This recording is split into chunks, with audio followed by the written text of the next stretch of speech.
মিষ্টি ভালো না রসমালাই ভালো?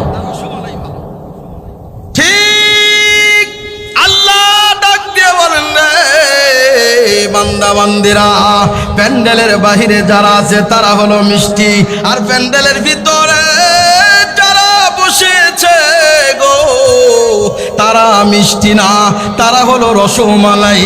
কারণ কোরআন যেখানে পড়া হয় আর কোরআন যারা শ্রবণ করে রে, সেই জায়গায় অপবিত্র থাকে না, সেই জায়গায় পবিত্র হয়ে যায়।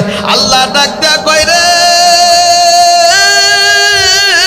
ফেরেশতারা যা, আমি আল্লাহর জান্নাতি চাদর নে, এই চাদর দিয়া যারা কোরআন পড়তেছে আর যারা শ্রবণ করতেছে তাদেরকে তোরা ঢেকে দে, রহমতের চাদর দিয়া বেষ্টন করে দে। আমি আল্লাহ তাদেরকে পৃথিবীতে সবচাইতে দামি বানানোর ঘোষণা আসমানে দিলাম।